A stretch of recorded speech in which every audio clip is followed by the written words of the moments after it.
Vous écoutez Arte Radio. L'appétit sexuel de mon père, il était très présent. C'était vraiment une ambiance. Des façons de beaucoup dire ça me fait bander, ça me fait pas bander. Pour des sujets qui n'étaient pas reliés à du sexe. Et il faisait beaucoup de blagues de cul. Et régulièrement, il avait une expression, il s'exclamait « pute vierge ». Ça me hérissait quand il disait ça. Et j'avais beau lui dire que ça me mettait mal à l'aise. « Ah, ça va, on peut plus rien dire. Ma fille est une prude. » Et c'était insupportable d'avoir cette irruption comme ça tout le temps. C'était comme s'il mettait sa bite partout, quoi. Mon père, lui par exemple, la nuit se levait et n'avait pas envie d'aller jusqu'aux toilettes pour uriner. Il urinait dans le lavabo de la salle de bain. Et le matin, quand on se lavait les dents, on retrouvait des gouttelettes d'urine dans le lavabo le matin au moment de se laver les dents. C'est une anecdote parmi tant d'autres. J'ai grandi dans un tel contexte, dans ce contexte incestuel, c'est aussi ça.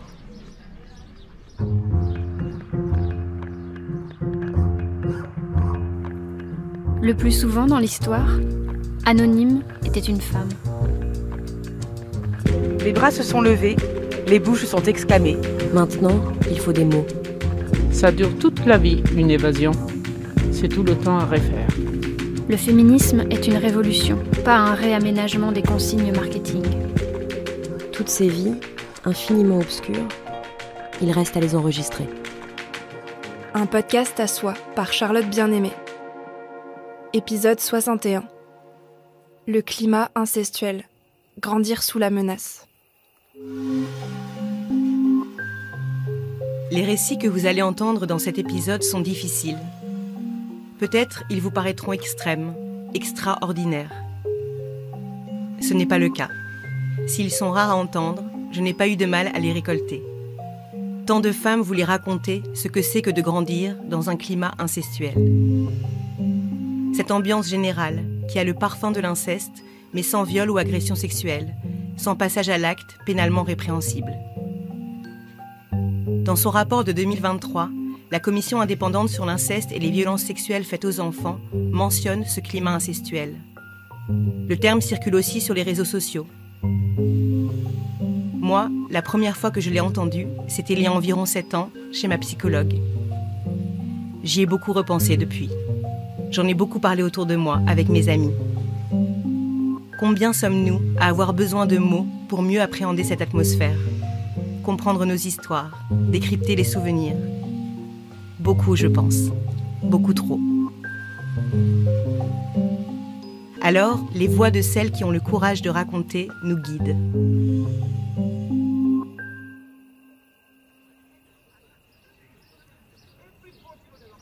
Julie a 37 ans. Ses parents se sont séparés lorsqu'elle était toute petite. Elle a grandi entre 2 univers, celui modeste de sa mère, avec qui elle vivait au quotidien, et celui plus luxueux de son père, qui travaillait à l'étranger et qu'elle rejoignait pour les vacances. Depuis petite, mon père a adoré m'habiller. Il adorait m'habiller, me prendre en photo.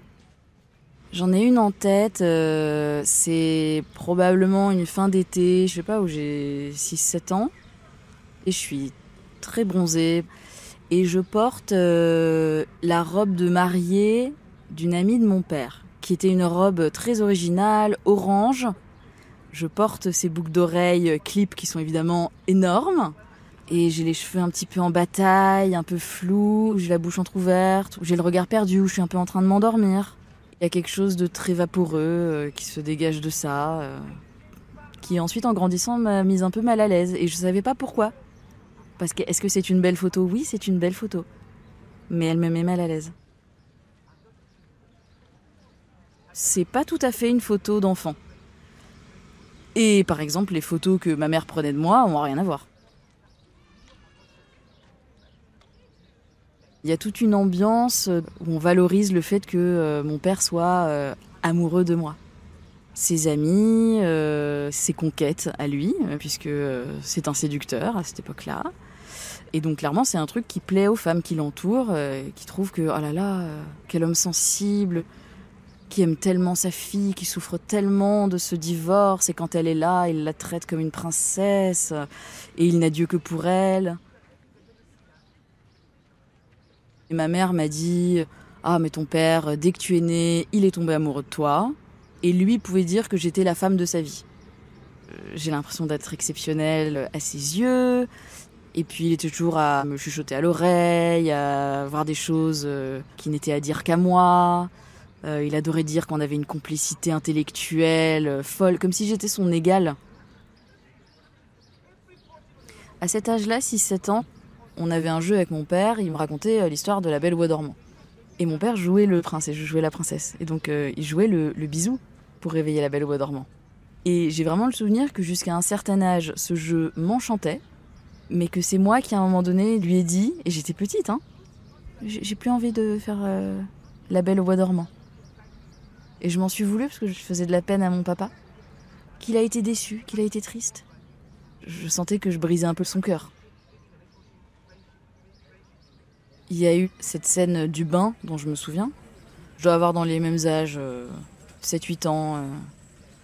Mon père est dans son bain et moi je suis dans le couloir. La porte est entrouverte et on discute. C'était un truc qu'on faisait. Et où en fait il me dit non mais viens, entre. Puis on fait comme quand t'étais petite, tu es même laver les cheveux. J'entre dans cette salle de bain, pas 100% à l'aise. Je sens bien que je suis un peu trop grande pour ça. Et donc je me souviens de laver des cheveux de mon père et en même temps je vois son pénis mou dans l'eau. Il y a un geste très... c'est quelque chose de l'ordre de l'intimité de laver les cheveux de quelqu'un. Une sorte de fantasme de se faire laver les cheveux par une femme quand on est dans son bain. Enfin... Et c'est vrai que c'est une scène qui est restée gravée dans ma mémoire et pendant longtemps j'ai pas compris pourquoi. Parce que je me dis mais il s'est rien passé, il m'a pas touchée. Pourquoi j'arrête pas d'y repenser à cette scène-là ? Pourquoi elle me met aussi mal à l'aise ? Parce que... y a rien.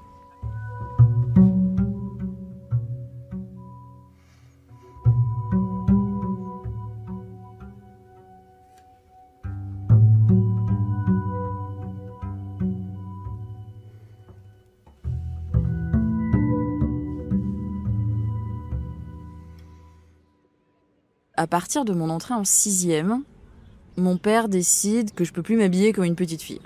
Et donc mon père m'emmène faire du shopping. J'ai 10 ans et donc je suis dans une cabine d'essayage, c'est un peu impressionnant, j'essaye des vêtements un peu de grande quoi. Et pendant cette première session shopping, il y a un jean, comme c'était à la mode, taille basse, moulant sur les cuisses et sur les fesses, évasé, très bien. Je sors de la cabine et la première question de mon père, c'est pas « comment tu te sens ? Est-ce que c'est confortable ?» C'est « tourne-toi, que je vois si ça te fait des belles fesses. » Donc à la fois, je suis contente parce que je sens que je suis à la mode et en même temps, je suis un petit peu gênée parce que mon père regarde et connaît la forme de mes fesses, quoi. La commente. C'est encore une sensation sans mots ou sans émotion vraiment déterminée. Un truc de quand même c'est bizarre. C'est aussi pour lui une manière de contrôler ce que je porte. Et parfois j'ai envie d'essayer des vêtements et ce dont je peux avoir envie pour moi ne lui plaît pas. Il va me le dire en faisant des bruits de vomi. Il va me dire oh non, oh là là. Mais vraiment c'est pas possible. Il aime bien me faire porter des petits débardeurs avec des petites bretelles toutes fines, des jeans bien moulants. Et de la même façon qu'il m'habillait moi, il habillait ses copines. Hein. Il leur offrait des sacs, des maillots de bain. Et il se privait pas du tout de commenter son relooking devant moi. Leur dire oh là là, ce maillot de bain, ça te fait des seins. Mon père commente énormément les tenues vestimentaires des femmes dans l'espace public. C'est-à-dire qu'il va voir une femme qui a le mauvais goût de pas être en jupe crayon, talon aiguille. Il va me dire « Oh, c'est tragique ». Ouais, à ce moment-là, je dois avoir 12-13 ans. Comme je fais de la gym, j'ai des fesses très musclées. Et j'en ai conscience parce qu'il apprécie ce fessier. Puis il a un petit geste, une petite tape sur les fesses quand il passe. Un peu comme on taperait sur la tête d'un chien, quoi.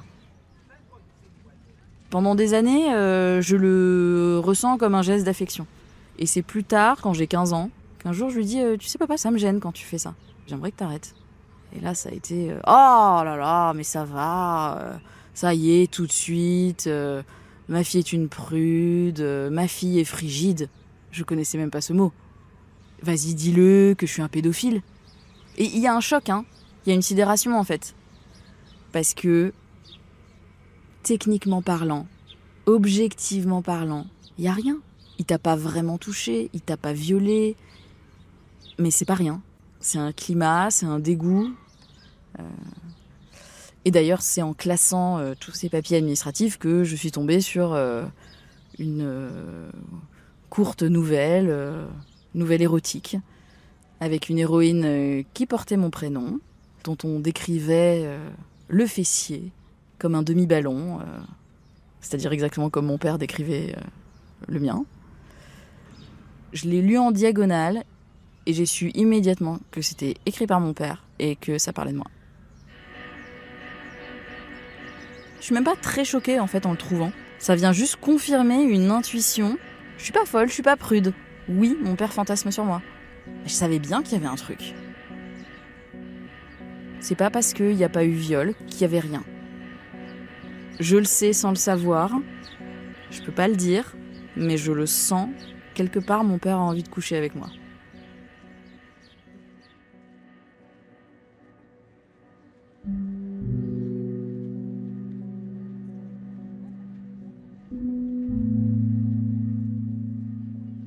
J'étais arrivée à un point de non-retour. Les associations de mots me menaçaient. Des incestes d'idées se produisaient directement dans ma tête. Toujours ressentis comme une tragédie par ceux qui s'y livrent. Il n'y a aucune cloison. Tout se touche. Rien n'est intouchable. C'est réprouvé par l'opinion et toujours vécu comme une tragédie issue de la déraison ou conduisant à la folie. Je n'invente pas. Le cerveau ne se partage plus en cases. Ce n'est pas comme on dit qu'il me manque une case. C'est une maison sans mur. Un genre de loft. C'est très à la mode. On entend tous les bruits et de cuisine, et de baise, et de radio, et la télé, et le téléphone. Le frigo qui se déclenche. La sonnerie à la porte hier. Et la salle de bain. On n'y est jamais seul. L'inceste, Christine Angot.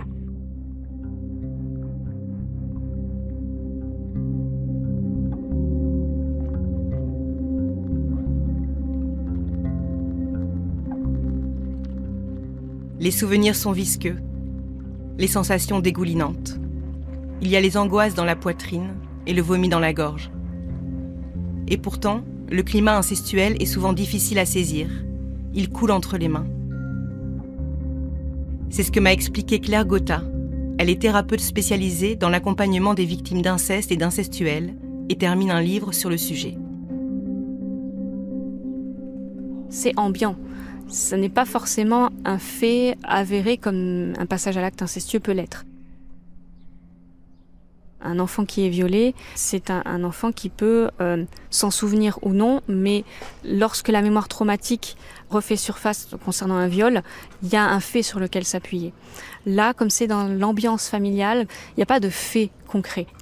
Même lorsque la mémoire traumatique d'une remarque qui a pu être faite sur le corps d'un enfant ou d'une jeune adolescente qui grandit, il n'est pas rendu concret parce qu'il a fait partie d'un tout, qu'il a été normalisé parce que telle personne, on savait qu'elle faisait un peu de telles remarques, mais c'est pas si grave que ça. À côté de ça, elle prend soin de sa famille, elle a un poste bien placé, elle travaille peut-être même avec des enfants, donc voyez, donc c'est vraiment rendu encore plus difficile et c'est pour ça que les personnes qui grandissent dans un tel contexte sont totalement invisibilisées.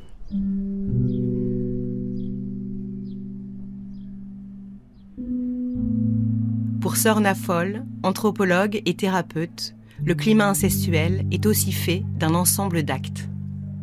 Il y a des paroles, des gestes qui, même si ce ne sont pas des gestes que la justice pourrait clairement identifier comme des infractions pénales, il y a quand même des gestes, c'est pas que dans l'air, des frôlements, des attouchements qui sont pas nécessairement clairement sexuels, tout ce qui est commentaire sur le corps tout ce qui est sexualisation par le vocabulaire du corps de l'enfant.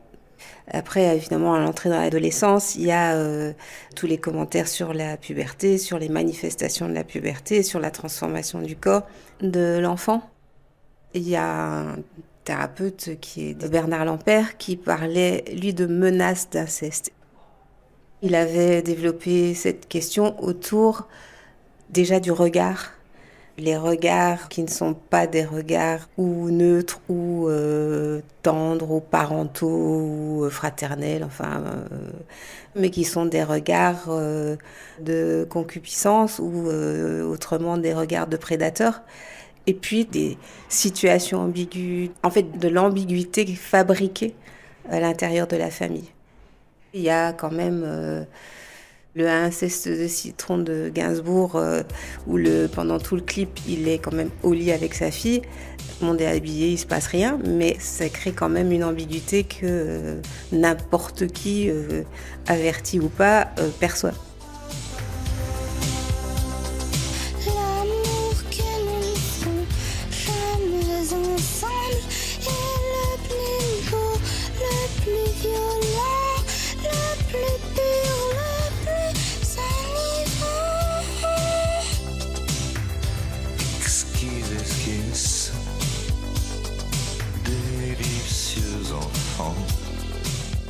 Pour Sorna Foll, comme pour Claire Gotha, la parentification est aussi une des modalités fortes du climat incestuel. Celle-ci se produit lorsqu'un enfant doit agir comme s'il était le parent de son propre parent ou de ses frères et sœurs.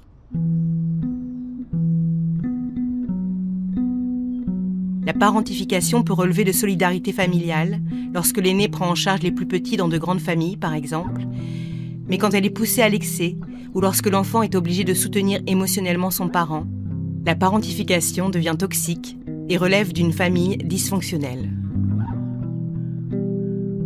Dans le contexte incestuel, la parentification est malsaine car érotisée. Elle est conjugalisée. C'est ce que m'a expliqué la psychologue Annie Ferrand. C'est-à-dire que tout à coup, le père ou le beau-père, et là, c'est un indicateur très très puissant d'incestuel, parentalise, mais c'est-à-dire en fait féminise sa fille. Je te traite comme une petite femme, t'es ma petite princesse, quelque chose qui est beaucoup trop tactile, beaucoup trop ravi. Il y a de la jouissance, ça se sent dans la manière d'être, ou alors il y a quelque chose de l'ordre de la possessivité. La jouissance et la possessivité sont deux critères cliniques observables qui caractérisent l'emprise incestuelle. Alors, déjà, quand tu as 4 ans, je te dis que ton meilleur camarade est ton petit copain. Donc j'insinue un sens sexuel, hétérosexuel à ton amitié avec un garçon.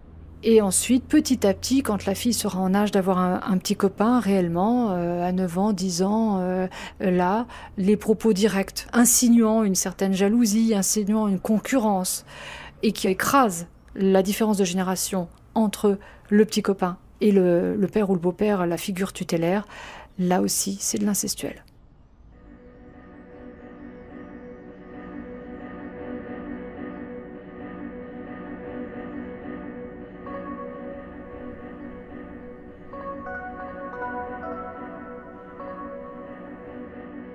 Mon père occupait tout l'espace. C'est-à-dire que quand mon père rentre dans une pièce, c'est lui qui parle, c'est lui qui capte l'attention, c'est lui qui fait les blagues, c'est lui qui décide du sujet dont on va parler. C'était lui qui décidait de quand on mangeait, c'était lui qui décidait de ce qu'on faisait ou de ce qu'on ne faisait pas.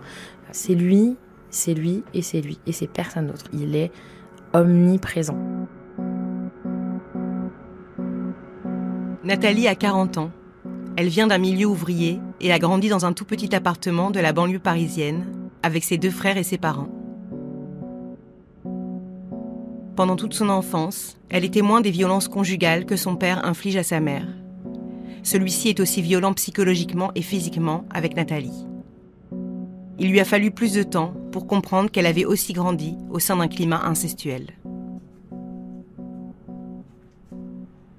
Il y a un truc qu'il disait souvent à la maison, c'est je suis chez moi, je dors à poil, je me lève à poil. Et en fait, du coup, nous, on voyait son corps au réveil, parfois légèrement vêtu d'une robe de chambre, souvent ouverte, ou parfois fermée, mais pour à peine dissimuler une érection du matin.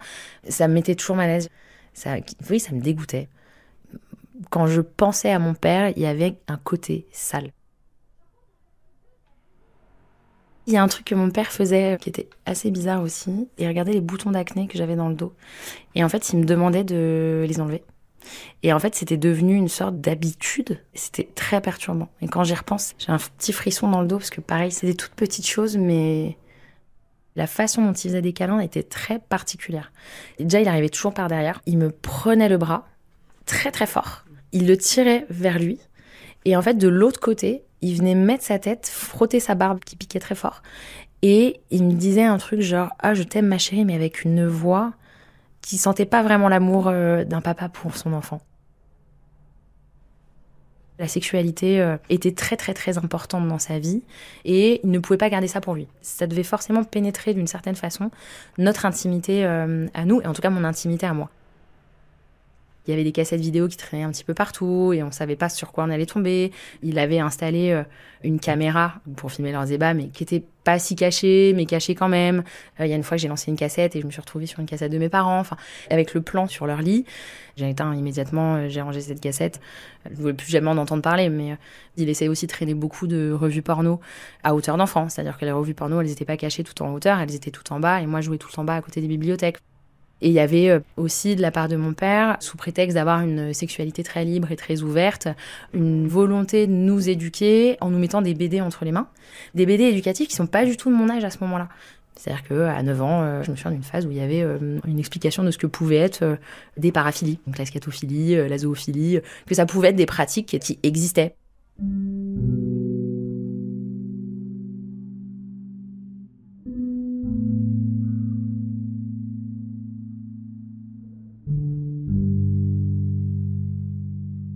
Et il y a eu l'arrivée de l'adolescence et son regard qui change.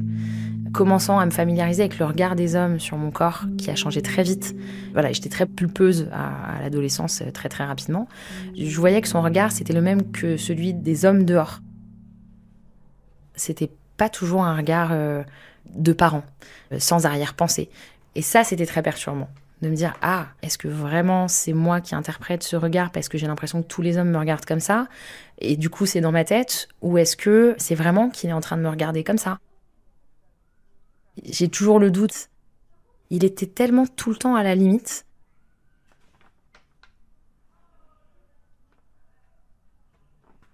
C'était l'époque où on appelait chez les copains pour avoir les personnes au téléphone. J'ai une copine en particulier, elle a pareil une adolescence où elle a grandi très très vite. Et elle a eu très vite un corps de femme. Et en fait, avec elle, mon père ne lui lâchait pas la grappe au téléphone. C'est-à-dire que quand c'était lui qui décrochait, il tenait 10-15 minutes de conversation avec ma copine avant de me la passer au téléphone, parce qu'il avait ce truc de « Ah, mais Marion, elle est belle, je suis sûre qu'elle plaît aux hommes, moi j'aime bien, elle est super sympa. » Donc après, pareil, c'était ce truc très border où, comme il y avait de l'humour mêlé à ses commentaires, il y avait ce truc de « Ah, mais ton papa, il est marrant, quand on l'a au téléphone, c'est rigolo, il nous fait rire. » Mais il n'est pas à sa juste place. Et il y a eu un épisode plus tard, où je devais avoir 17 ans à peu près, où j'étais en train de manger une glace assis sur le siège passager d'une voiture quand il conduisait. Et il se tourne vers moi et il me dit « Ah, toi, tu dois bien sucer. » Ça m'a beaucoup choquée.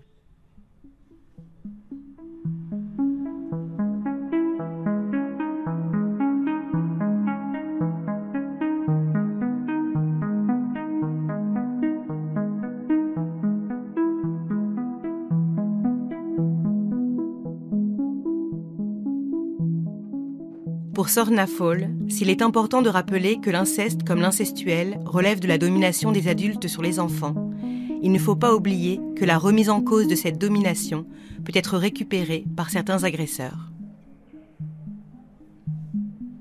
Les pédocriminels des années 70 et encore un peu aujourd'hui ont quand même beaucoup joué sur cette idée-là que notre société était aussi violente parce que hiérarchisée, ce qui n'est pas faux, Mais du coup, en laissant entendre que si adultes et enfants pouvaient se parler d'ego à ego, tout irait mieux. On est tous potes, tout va bien, on peut tout partager, on peut se balader tous nus, parce qu'en fait on est tous pareils, quoi. Donc sans aucune préoccupation des spécificités de l'enfant, des vulnérabilités de l'enfant, des sensibilités de l'enfant. Les enfants ne sont pas les égaux des adultes, ils sont les égaux en droit. Mais par contre, ils n'ont pas les mêmes moyens, ils n'ont pas le même développement, et ce qui donne une responsabilité supérieure à l'adulte dans la relation. Donc ça veut dire qu'il doit réfléchir à ce qu'il lui dit. C'est un système familial qui n'est pas construit sur une fonction de la famille qui doit aboutir à la maturation des petits, avec les meilleures chances possibles de survie physique, psychique et d'adaptation à l'environnement. C'est le dévoiement de la fonction de responsabilité en fonction de pouvoir. C'est penser que l'enfant est au service du parent, y compris psychiquement. Il n'y a pas de place pour son altérité psychique, physique, émotionnelle, sexuelle. Pas de place.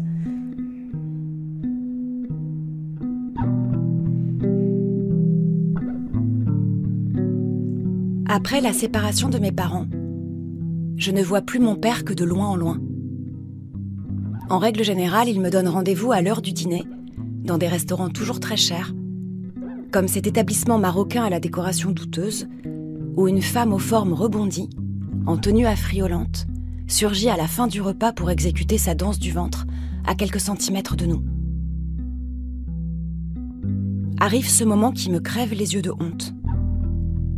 Mon père glisse son plus gros billet dans l'élastique de la culotte ou du soutien-gorge de la belle Scheherazade, avec dans le regard un mélange de fierté et de concupiscence. Peu lui importe que je me sois désintégrée dans l'atmosphère au moment où claque l'élastique de la culotte pailletée.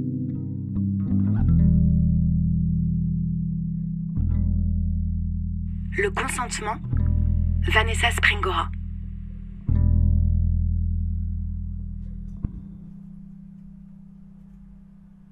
Ma mère, elle était très absente et très fantomatique.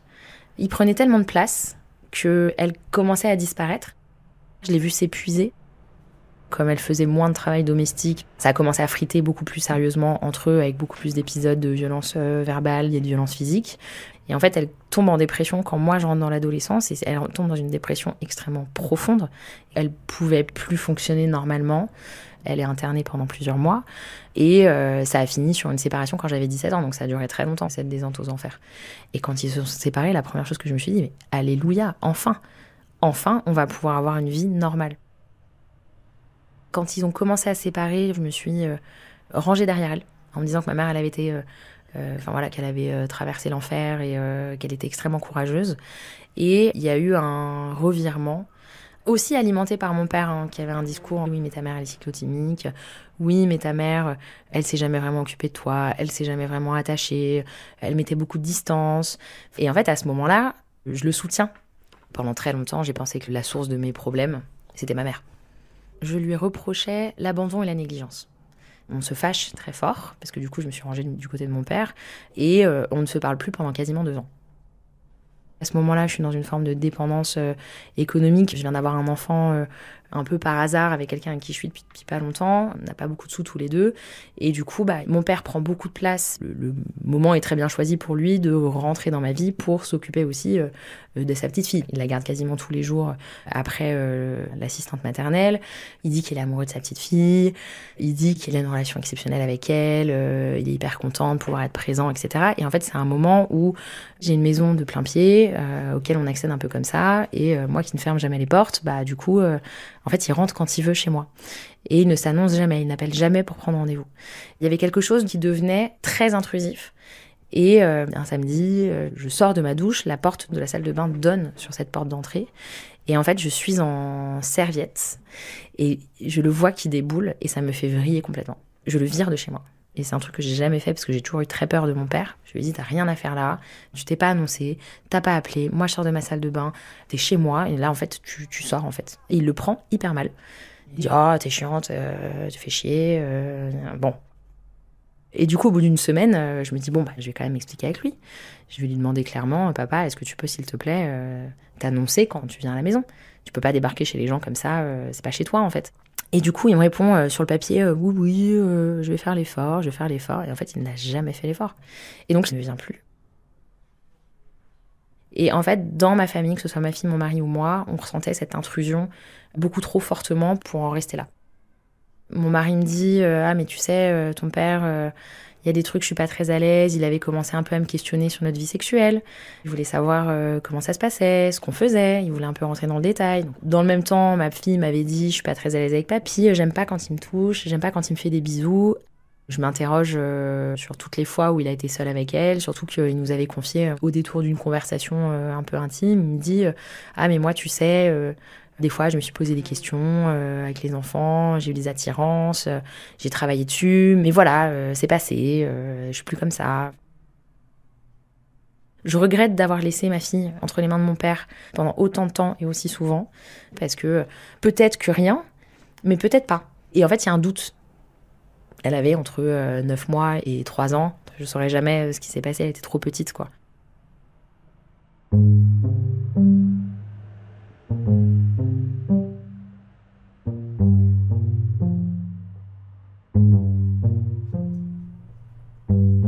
Et à la faveur d'une consultation chez un ostéopathe, on parle un peu de mon père, de ma mère, donc je lui raconte ce qui s'est passé. Et elle me dit, vous savez, dans ce type de situation, souvent, on en veut davantage à la mère de ne pas nous avoir protégés plutôt qu'à l'agresseur. Et en fait, ça fait tilt. J'ai aussi une prise de conscience vis-à-vis d'elle de « Ok, j'avais compris que tu avais vécu quelque chose de difficile. Peut-être que tu n'as pas eu autant de choix que tu le voulais dans la vie. Il y a toujours des trucs qui m'agacent très fortement chez elle, mais aujourd'hui, je suis beaucoup plus apaisée dans ma relation vis-à-vis d'elle et beaucoup plus patiente. »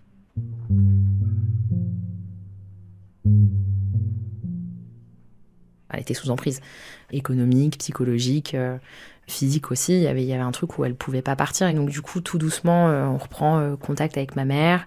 On commence à se revoir, le Covid arrive, j'ai mon deuxième enfant. Et en fait vient la question des fêtes de Noël. Est-ce que vraiment j'ai envie que mon père soit là ? Puis j'appelle ma mère un matin et je lui dis, écoute, je m'interroge, j'ai pas très envie d'inviter papa. Je suis pas à l'aise parce qu'il prend trop de place, et puis il y a eu ci, et puis il y a ça. Puis en fait, on commence à refaire le fil. C'est une discussion qui est très très longue. On refait le fil de la violence, on refait le fil des épisodes compliqués, de ce qui a été bizarre. Puis on commence à aller sur le sujet de la sexualité, ce qui était pas normal, ce que j'ai perçu comme pas ok. Et en fait, elle me dit, écoute, il faut que je te confie quelque chose. Et elle commence à me raconter que une de mes cousines, auxquelles j'étais extrêmement attachée, qui partait en vacances avec nous, avait essayé de lui parler pour lui dire qu'il s'était passé des choses avec mon père. Je ne sais pas quoi, je ne sais pas exactement quand, je ne sais pas comment, je ne sais pas combien de fois, parce que malheureusement, elle n'est plus de ce monde. Elle est décédée de quoi ? Dans un accident de voiture. Un truc bête. Donc je ne peux pas lui poser la question. Et c'est ça qui m'a marqué aussi, de voir à quel point ce silence, il était aussi présent dans ma famille. Ce que ma mère et ma tante ont toléré, c'est-à-dire continuer à l'inviter à Noël, aux anniversaires, aux repas de famille, alors qu'il y avait eu de l'inceste. Je m'explique pas ce silence. Évidemment, ça me conforte dans cette décision où je me dis, en fait, non seulement mon père, je vais pas l'inviter à Noël à la maison et il ne reviendra à aucun Noël et je vais couper les ponts.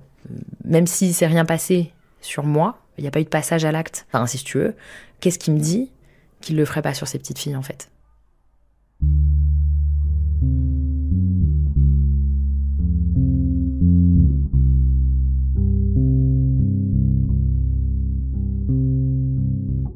L'anthropologue Dorothée Ducy, qui travaille sur l'inceste depuis des années, m'a expliqué que le climat incestuel permet à l'inceste d'advenir. Au fil de ses recherches, elle a aussi constaté que l'inverse était vrai. S'il existe un climat incestuel, il y a toujours inceste quelque part.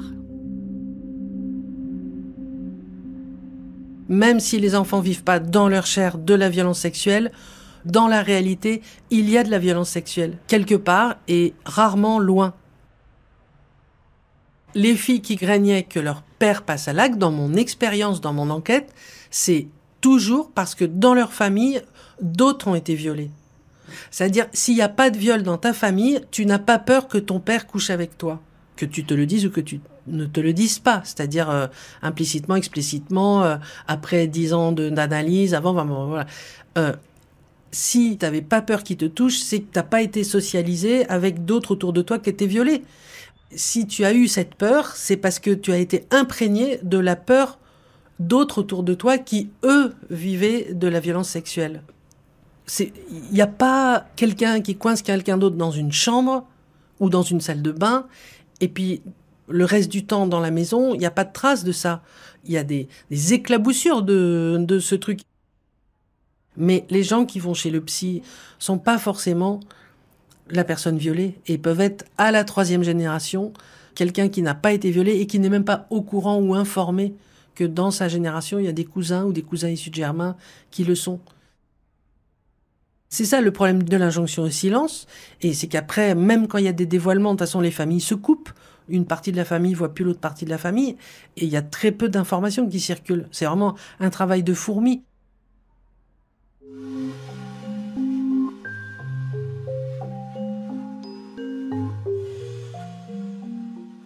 La psychologue féministe Annie Ferrand m'a confié rester prudente avec la notion de climat incestuel.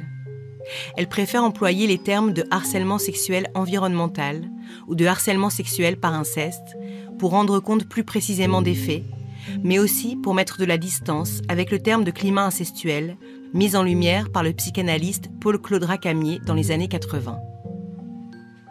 Celui-ci pointe du doigt quasi exclusivement les mères. Sa réflexion s'inscrit dans le prolongement de celle de Freud et Lacan, qui décrivent la relation mère-enfant comme naturellement narcissique et trop fusionnelle, nécessitant l'intervention du père, protecteur et opérateur de diffusion. Travaillant auprès d'associations d'aide aux femmes et enfants victimes de violences, Annie Ferrand a pu constater à quel point cette théorie infusait les esprits et les écrits de nombreux professionnels. On la retrouve dans les couloirs des centres de protection maternelle et infantile, dans les comptes rendus des experts psy pour les juges aux affaires familiales, dans les lieux de médiation ou de visites médiatisées.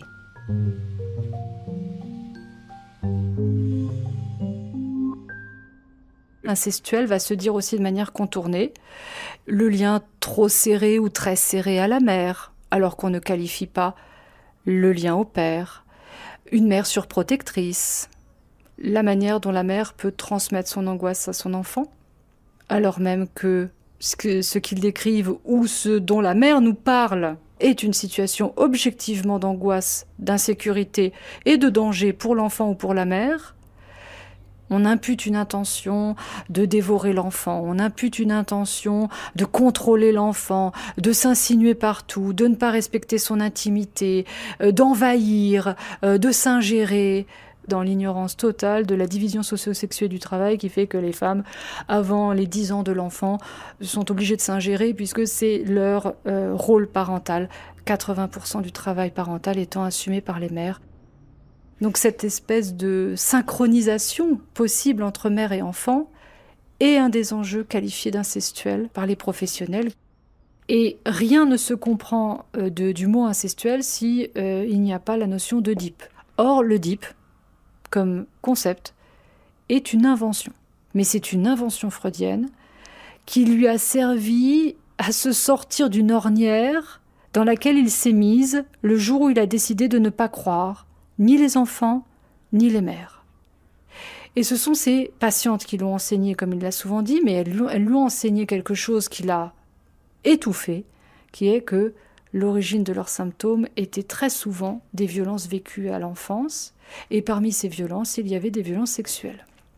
Freud, face à ce constat statistique, il a reculé, il s'est dit « Non, si je dois extrapoler à la population générale, il faudrait accuser beaucoup de pères, à commencer par le mien, et cela n'est pas crédible. » Et à partir de là, il a commencé à structurer sa théorie pour effacer la responsabilité des pères. Il a projeté sur l'enfant des allégations absolument fausses sur ce qui serait intrinsèque à la psychologie de l'enfant. Il a qualifié l'enfant de moins de 3 ans petit pervers polymorphe parce qu'il a prêté à l'enfant des fantasmes de flagellation, des fantasmes de castration et des fantasmes d'Oedipien. C'est-à-dire de coucher avec le parent du sexe opposé, ou du moins d'être dans une relation élective quasi conjugale avec le parent du sexe opposé, et d'être en rivalité conjugale avec le parent du même sexe. Et ça, c'est une armature freudienne qui est basée sur un déni théorico-clinique. Malgré tout ça, il y a aussi des mères qui peuvent participer à un climat incestuel. A priori, ce serait 4%, puisqu'on nous dit que 96% des violences sexuelles sont commises par les hommes.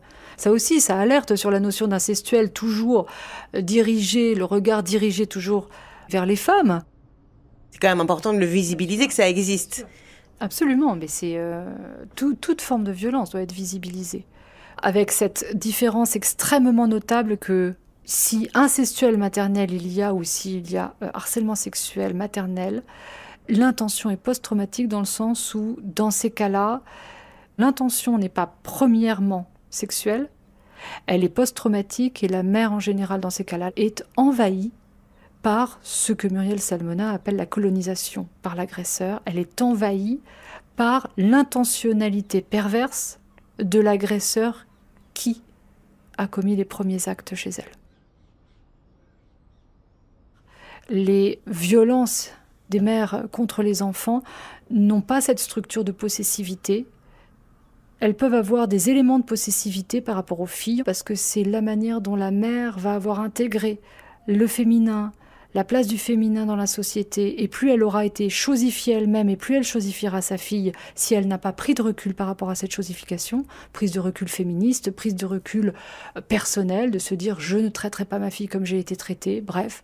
Mais en tout cas, plus elle a été chosifiée, plus elle chosifiera, ce qui n'est pas le cas des hommes. Les hommes, c'est plus ils ont chosifié de femmes, et plus ils vont chosifier leurs enfants.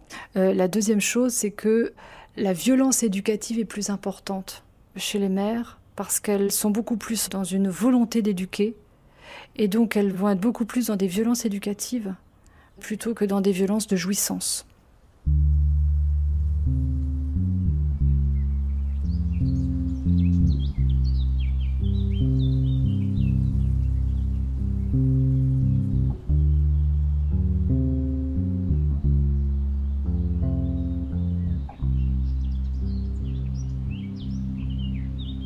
Sur sa page Instagram à ventre ouvert, Louison, 26 ans, partage des informations détaillées et pédagogiques autour de la protection de l'enfance, des violences sexuelles, des maltraitances, de l'inceste et des psychotraumatismes.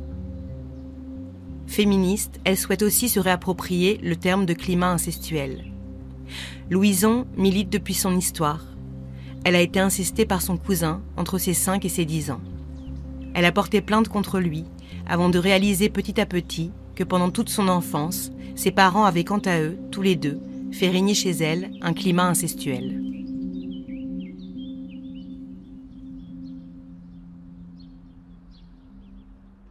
Ça s'est pas hyper bien passé non plus quand j'en ai parlé. Ma mère m'a dit il avait dû te trouver jolie dans ta petite robe à 6 ans. Voilà. Et mon père, il me dit de toute façon, ils sont tous tarés dans cette famille. Et il prend la moto, il se casse. Et fin de l'histoire, quoi. C'est très paradoxal parce que, par exemple, dans la plainte, mes parents, ils ont dit dans leurs auditions que j'étais totalement crédible, qu'il y avait eu des signes, ils ont attesté que je me plaignais de douleur, ma mère a même attesté que j'avais des irritations. Mais au quotidien, c'est le déni total, ils veulent pas en parler. Et ma mère, elle me dit que à cause de ma plainte, plus personne de la famille ne lui parle, qu'elle est complètement rejetée, qu'elle a perdu celle qui était comme une mère pour elle.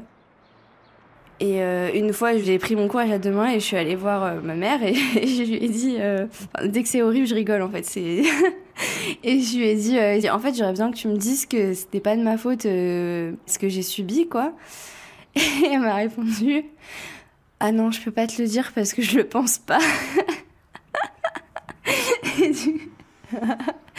Et donc, c'était hyper violent, quoi.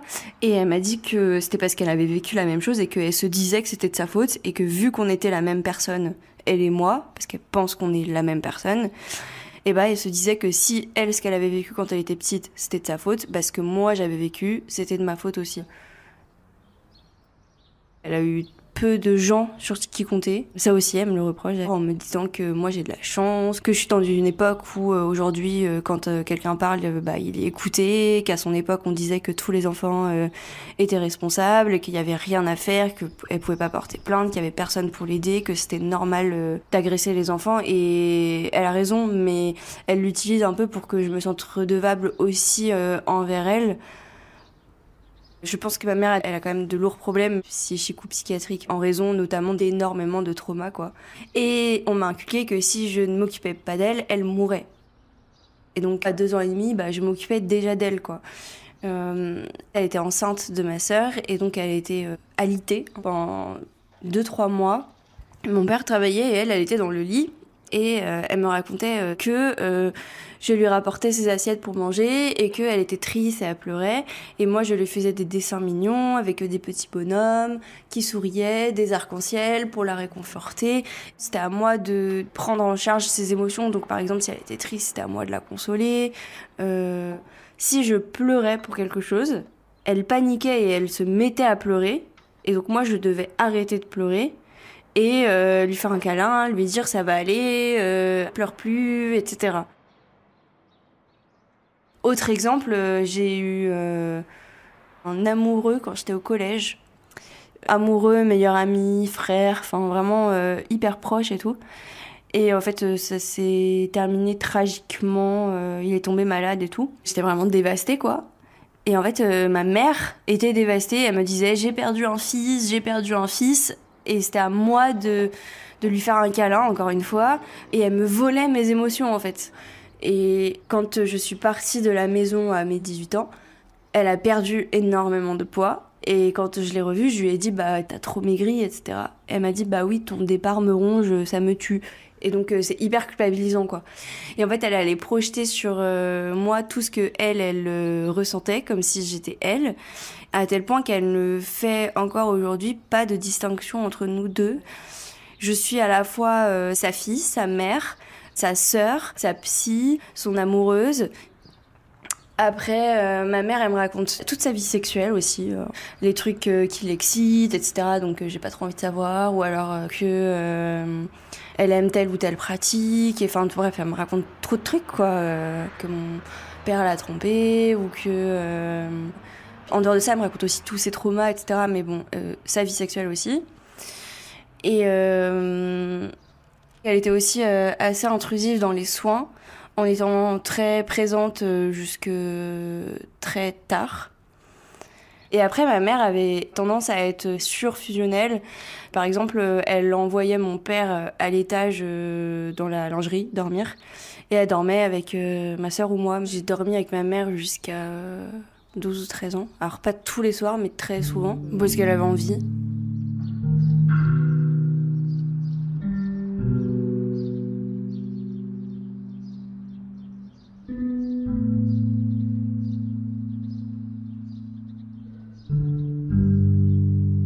Globalement, il y a une atmosphère très très sexualisée. Mon père comme ma mère font des réflexions très fréquemment. Impossible de manger une glace ou une banane dans ma famille, quoi. Sinon, tu te prends trop de réflexions. On dirait que tu suces, salope. Voilà. Mon père a tendance à nous traiter de salope avec ma sœur. Beaucoup de contacts sexuels aussi entre eux. Ils vont se toucher devant ma sœur et moi, à des endroits intimes, quoi. Une fois, mon père, il avait la main sous la jupe de ma mère. Et avec ma sœur, on leur a dit, arrêtez, en fait, c'est pas drôle. Ça les a fait rire. Et du coup, mon père, il en a profité pour en faire encore plus sur ma mère devant moi. Mon père nous touche souvent les fesses avec ma sœur, tout le temps, dès qu'on entre dans une pièce. Alors, c'est un truc d'hypervigilance qu'on garde, c'est-à-dire qu'on a tendance à se coller au mur, quoi. Ou à rester assise, ou à... Enfin, voilà. Alors, il y a 2 trucs qu'il faisait qui m'insupportaient, mais vraiment, dont un qu'il est tenté parfois de refaire et ça me fait vriller. Si je bâille ou si j'ai la bouche entrouverte, tu vas foutre ses doigts dedans, quoi. Pour le coup, je le vis vraiment comme une intrusion extrême, insupportable. Et l'autre truc, c'est quand j'avais la braguette ouverte, il mettait ses doigts dedans et il chatouillait à l'intérieur, comme ça, de mon pantalon. En mode, c'est de ta faute, t'avais qu'à pas oublier de fermer ta braguette et ça t'apprendra pour la prochaine fois, quoi. Sinon, je suis en peignoir, je sors de la salle de bain et puis il y a mon père qui m'attrape par derrière et qui se colle à moi et qui me dit « Ah pardon, je t'ai prise pour ta mère ». J'étais à 2 doigts de t'enculer.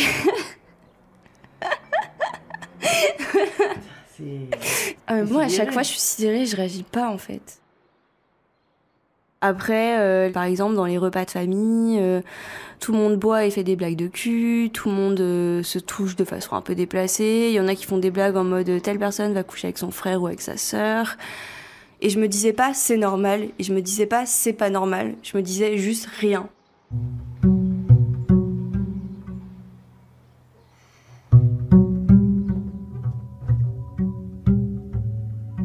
Il y a toutes sortes de manière d'empêcher de penser les situations.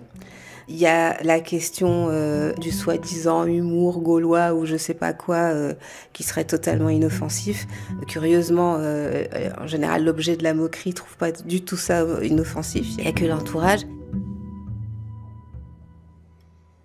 Puis il y a un mécanisme qu'analysait Bernard Lampert et qui a aussi été d'ailleurs soulevé par la fille de Bérou à propos des violences de Betaram, c'est le fait de faire ces choses-là en public.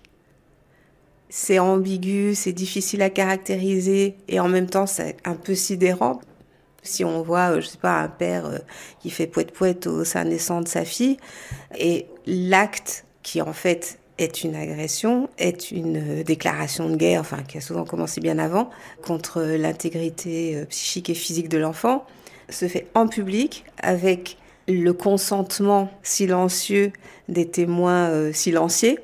Donc l'enfant reçoit le message que effectivement les adultes peuvent se comporter comme ça avec lui et jamais personne n'interviendra. Et en même temps, l'auteur, il crée une situation où il dit mais attendez, je l'ai fait devant vous, vous avez rien dit, donc vous êtes complice. Vous n'allez pas maintenant me dire que c'est un problème. Et c'est vraiment une stratégie des auteurs de neutralisation des témoins, d'emprise totale sur les victimes. Un des facteurs de reproduction à l'infini des violences, c'est quand même l'impunité. L'incestuel, ça, c'est vraiment impuni, dans le sens que justement, même les témoins, la société, éventuellement arrive à dire il est un peu lourd, mais c'est Gérard. Enfin, bon, en gros, voilà. C'est des comportements qui ne rencontrent même pas l'opprobre social qui est un peu de honte, qui fait qu'on se dit bon, c'est pas idéal de se comporter comme ça. Dans les pratiques incestuelles, entre guillemets, il y a aussi l'utilisation de l'enfant comme confident de la vie amoureuse et sexuelle des parents. Que la psyché de l'enfant va être envahie d'images sexuelles concernant les parents, même si c'est que du discours, ça peut aller très loin. Il y a des parents qui racontent leurs ébats sexuels par le menu à leurs enfants. Ça va quand même créer des images qui sont aussi très dommageables pour sa psyché. Et en même temps, d'ailleurs, avec ces confidences, ce qui est nié et très malmené, c'est le devenir amoureux et sexuel de l'enfant. Quand l'enfant va entrer dans sa vie amoureuse et sexuelle, il va évidemment être parasité par tous ces propos tenus par les parents.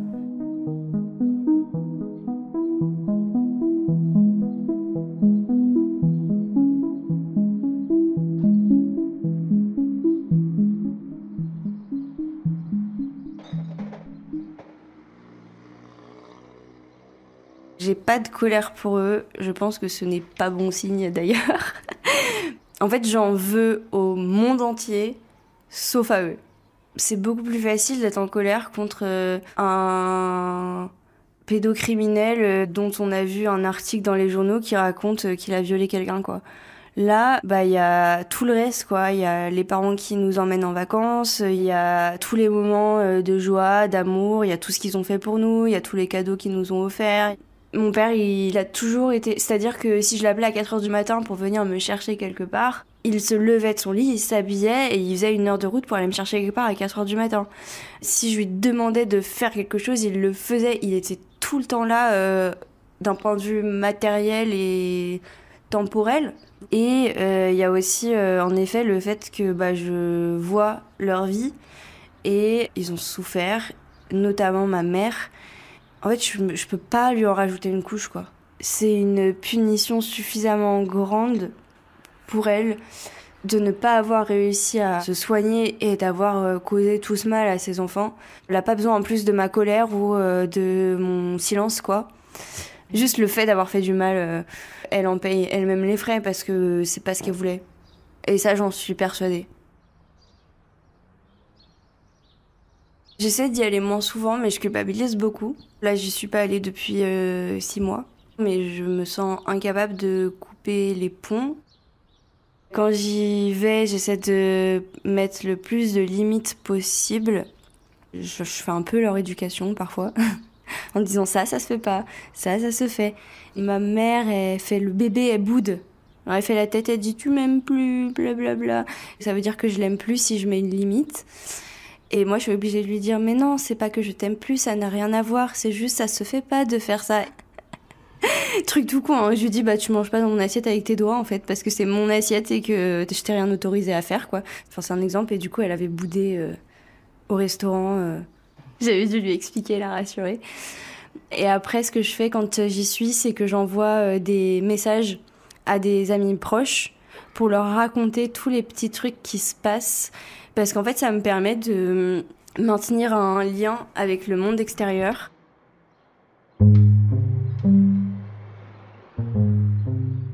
Si je fais pas ça, très vite, je perds mon recul et je retombe dans ce magma, dans leur schéma de pensée et dans ce bain, en fait. Vraiment, c'est un sable mouvant et s'il y a pas des gens à l'extérieur à qui je peux parler, avec qui je peux échanger, qui sont hors de ce microcosme incestueux, bah j'étouffe et je me noie, quoi.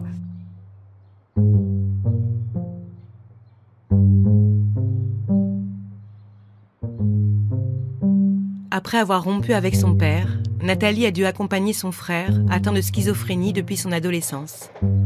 20 ans plus tard, celui-ci a été incarcéré aux États-Unis pour consultation de contenu pédopornographique et tentative de passer à l'acte. Et ça, c'est ma mère qui a eu ces mots un jour.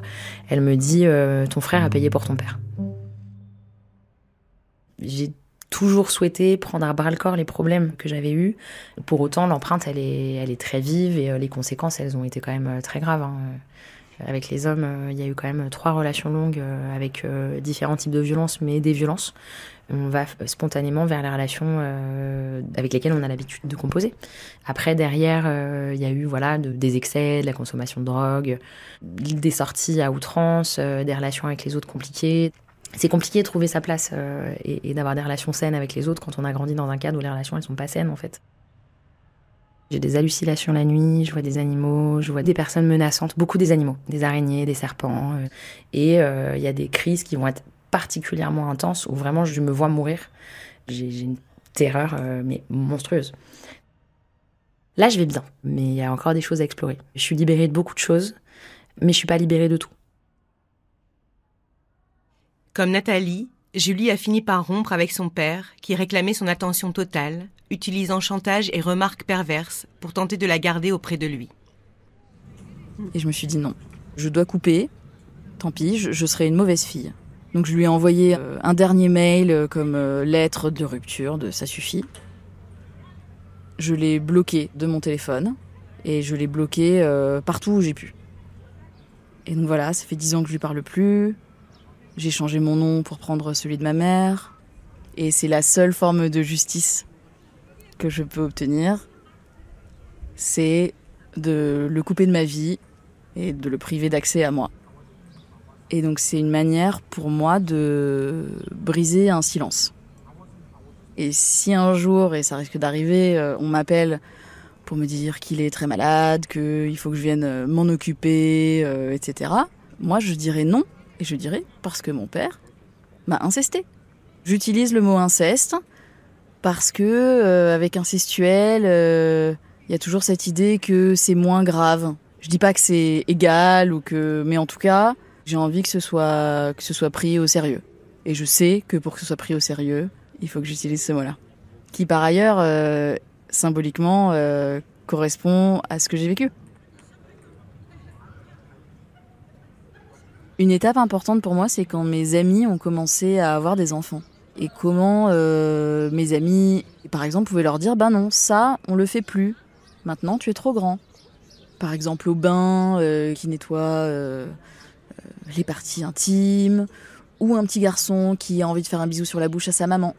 Et et sa maman, qui est mon amie, qui lui dit très calmement non. Non, ça c'est entre grandes personnes amoureuses. Ça me paraît effectivement important de s'autoriser à dire ce qu'on trouve gênant, ce qu'on trouve étrange, s'autoriser à le penser aussi. Et penser, c'est pas être prêt à désigner, dénoncer de façon malveillante pour son prochain, c'est plutôt essayer de se mettre à la place d'un enfant et qu'un enfant qui a pas envie de faire des bisous à une barbe piquante, il a le droit de pas avoir envie de faire des bisous à une barbe piquante ou à une dame dont le maquillage sent pas bon ou je sais pas quoi, ou tout simplement il a le droit de pas avoir envie. Renvoyer aux enfants qu'ils ont le droit sur leur propre corps, il me semble que c'est de cette manière-là qu'on fait sans doute la meilleure prévention. Et soutenir les enfants par un commentaire sur le fait « Oui, t'as pas l'air de trouver ça tellement drôle » ou « T'as pas l'air d'aimer tellement quand tonton fait ça, etc. » Mais tu sais, t'as le droit d'aller jouer, plutôt soutenir la position de connexion avec son corps de l'enfant. Ça me paraît effectivement très important. Et s'autoriser à entendre le malaise qu'on peut ressentir quand on voit une scène un petit peu étrange entre des adultes et des enfants. Et même quand on a été victime, parce que les victimes, elles s'imaginent que c'est elles qui sont complètement tordues, qu'elles perçoivent des choses qui n'existent pas. En fait, c'est souvent le contraire. Elles ont des antennes hyper affûtées, un peu trop dans le sens que ça les fait, entre guillemets, surréagir, au sens qu'elles peuvent revivre toutes les émotions de leur expérience traumatique et donc être un peu submergées par l'émotion. Mais ça ne veut pas du tout dire que leur perception était fausse, au contraire.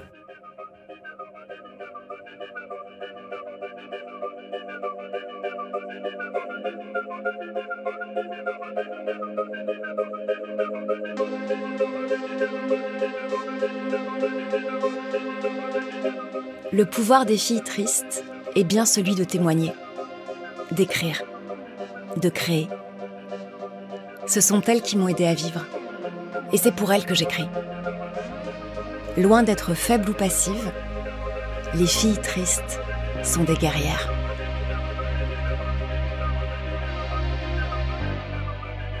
Dans It's Been Lovely, But I Have to Scream Now, Marie Zandraus.